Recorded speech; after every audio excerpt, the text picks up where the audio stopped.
Welcome to today's video where I'm going to be ranking all of my Blend Bunny eyeshadow palettes, all 1, 2, 3, 4, 5, 6, 7, 8 of them. Now I am not going to be including their newest palette, which I do have a video up with, and that is the Forget Me Not Eye and Face palette. I'm also not including the highlighter palette since they also fall under the face category. Now if you have been on my channel for a while, you know that I absolutely love Blend Bunny Cosmetics. I love Maggie. I was a follower before she started her brand, and I was always amazed at such a beautiful, colorful looks that she created. And I was so excited to see when she announced that she was starting a brand, because I knew that the formula was going to be amazing. And of course, it ended up being the case, as the Blends palette was my #1 palette. I believe it was 2020, 2021, I don't know, all those 3 years are honestly merging together. But you've seen me use their palettes time and time again. I love to pair the mattes with some of my special sparkly shiny shimmers. I love doing dedicated videos on the Blend Bunny palette, and I did purchase the original Blends palette, but the rest of them I did receive in PR, and I'm so thankful for that. And I do have a affiliate code with the brand. It is Millie. I will put up on the screen, and it will give you 10% off. And I do want to preface the ranking with none of these palettes are bad. I love all of these palettes. However,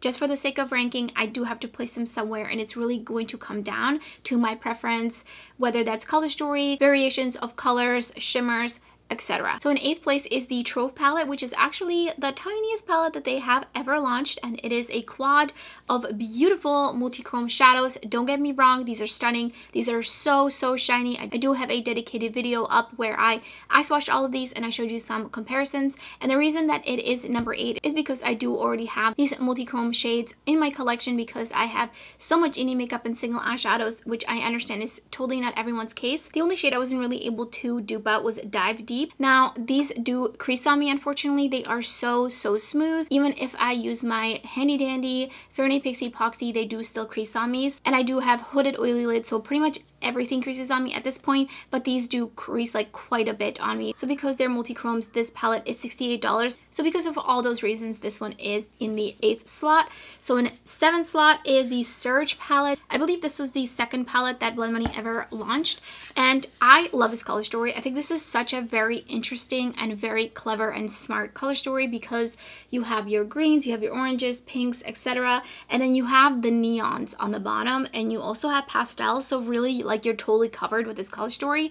For me personally, I don't really use neons too much, so that makes me really just dip in here for the top 3 rows. This palette has their first ever shimmers, and these do crease on me. They're a little bit squishy, some of them. I think they revamped them for the newest batch, but I'm not 100% sure. But yeah, I don't love the shimmer formula in here, so I think because of that reason, this is my least dipped into palette, even though I love me these purples and these tones. Like, I definitely love the mattes in here. On to number 6, which is the Primal palette. Now this one, I do love the tones of mattes in here. While yes, it's another rainbow palette, I totally get it, but for me, I really like to have the different variations of tones, and the indigo column in here just steals my heart. And I feel like these are different enough for me to know that I want to reach for this palette specifically to create a certain kind of look. So to me, it definitely matters. I am a bit impartial to the bottom row having these 2 larger pans. I totally understand there's a lot of people who use black and white eyeshadow a lot. I am not one of those people. So for me personally, I would have loved to have seen actually more shades down there.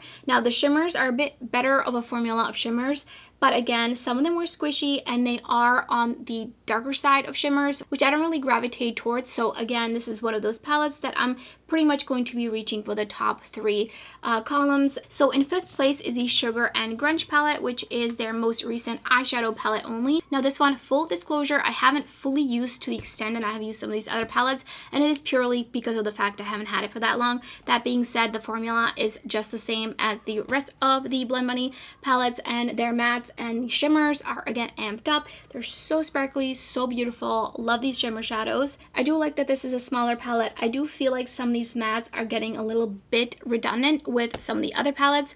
That being said, I feel like I would see myself reaching for these a bit more because of the shimmers on the bottom row. So that is why it is ranking a little bit higher than the other palettes. In number 4 is the Dollhouse palette. I love this palette so much. I go in and I just go by column, and I will just use the column, and it just creates such an easy look. So it really depends on kind of mood I'm in for. So the bottom row is like not my most favorite kind of shimmers because again, they are a little bit on the darker side, but the shimmers at the top are just absolutely beautiful. I do think that since this palette, the shimmers have gotten even better though. I just really love my super shifty multi-chrome single eyeshadows that I have a ton of to get use out of. So that is why I will reach for those over the shimmers in here because they are a bit more special. That being said, there is the shade Pretend, which is a really beautiful duochrome iridescent shadow, and Lace is also really a beautiful kind of iridescent shadow. So we're getting to the top 3, and in number 3rd spot, which honestly I feel like 2 and 3 I could kind of switch out depending on the day, and this is the Leigh palette. I love the matte tones in here. And the shimmers, these shimmers are truly exquisite. They are a little bit lighter, they're a little bit brighter, and I just feel like they really fit this palette. And I really enjoy the overall vibe of this palette. And also do like that it's a little bit smaller than the Dollhouse and the Primal. I do want to call out the shade Pearl because this shade, it's definitely some sort of a multi-chrome. It's not quite a duochrome. It's better than a duochrome. This shadow is so beautiful. I love that it is in here. I dip into this column again for more neutral looks. And then this palette is just so easy to kind of dip all the shades to create some more colorful looks. So this is such an amazing palette. Really enjoy this one. And the packaging is also really cool. It has a little bit of a texture to it. And I love the pattern on it. So in 2nd place, and this might surprise you a little bit because it is a neutral-ish palette, though it is like a really grungy neutral palette, and that is the All Done Up palette. Oh my gosh, I love this palette. I love the shimmers in here. Their top are like super sparkly, really beautiful. And then the tones in here are some of my favorite kind of tones to wear. Again, we've got the lighter shades to blend out some of the mid-tone mattes, and then the dark mattes to deepen up. If you've been on my channel, I always have to deepen up a look, and Blend Money since day one has done an amazing job in always providing a really nice variety of light to deep shades, so you really can just go in and use one palette each time. You don't have to dip in between palettes or anything like that. So that is why this one is in 2nd place. Again, I could maybe sometimes switch it up between this and a Leigh palette depending, but I do love me a nice grungy neutral leading palette. So number 1 place, you could have already guessed it by now, is the Blends palette, the OG. I cannot say enough good things about it. I use this palette all the times in my video because I just know I can guarantee I will get an amazing blend. I will have a really easy time creating a look because I love the formula and I love the assortment of the shades in here. You really have just a little bit of everything.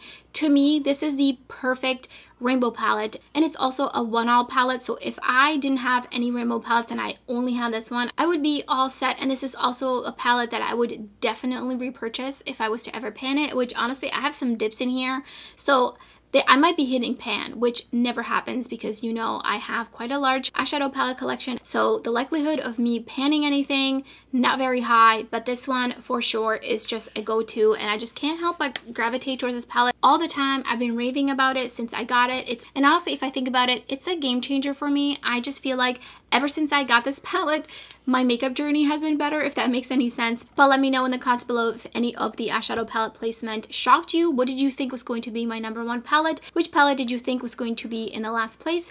And that's everything for this video. If you enjoyed it, don't forget to give it a thumbs up, and thank you so much for watching. I hope to see you next time.